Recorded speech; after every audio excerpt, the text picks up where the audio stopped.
Hello everyone, welcome back to my channel. তো আজকে ছিল জামাই ষষ্ঠী, তাই জন্য রেডি ফেডি হয়ে বরের জন্য ওয়েট করছিলাম, কারণ এবছরও একদমই ছুটি পাইনি। তো তাই জন্য ভাবলাম যে ঘরে কোনো অনুষ্ঠান না করে একটু বাইরে করা যাক। তো আমি আর মা এখানে রেডি হয়ে নিচ্ছি, ও এসে রেডি হয়ে আমরা চলে গেলাম ভূতের রাজা দিল বরে, দেখতেই পাচ্ছ। আর এখানে এসে দেখলাম কি ভিড়, আমাদের বললো 1.5 ঘন্টা অপেক্ষা করতে। তো কারণ অনেক ভিড় হয়েছিল, আমরা 9:30টার সময় গেছিলাম। তো যাই হোক, আমরা কি করবো, একটুখানি ওয়েট করছিলাম, সবাই মিলে এখানে একটু গল্প গুজব করে নিচ্ছিলাম।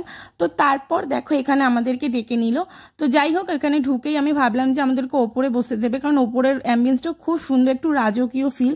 আর নিচেটাও খুব সুন্দর, দেখো নিচেটা আমি ফার্স্ট টাইম এলাম, একটু ভূত ভূত ফিলিং হচ্ছে, যাই যেহেতু ভূতের রাজা দিল বরে। এই নিচেটাও কিন্তু খুব সুন্দর। আর এখানে দেখছো কি ভিড় হয়েছে, সবাই এখানে মেয়ে জামাই নিয়ে জামাই ষষ্ঠী করতে এসছে। তো যাই হোক, এখানে আমরা বসে পড়েছি খেতে, এবার খাবার আসবে। আর এখানে আমার জামাই ভাবছে যে কখন ওকে খেতে দেওয়া হবে। তো যাই হোক, এখানে মাকে জামাই থালি চলে এসছে দেখো। এরপর মা ওকে বরণ করে ভালো করে 5 রকম ফল, এখানে পায়েস, তারপরে শরবত খাইয়ে নিল। এরপর আসবে হচ্ছে জামাইয়ের থালি। তো জামাই থালিতে কি কি আছে দেখো, এখানে অনেক কিছু আছে। জামাই ভাবছে এত কিছু আমি খাবোটা কি করে। তো এখানে পোলাও থেকে চিংড়ি মাছ, ইলিশ মাছ, অনেক কিছু, মাটন, চাটনি, পাঁপড়, মিষ্টি। তো যাই হোক, ও একা খেতে পারিনি, আমরা দুজনে মিলে শেয়ার করে খেয়েছি। আর এখানে একটু ফটো তুলে নিলাম।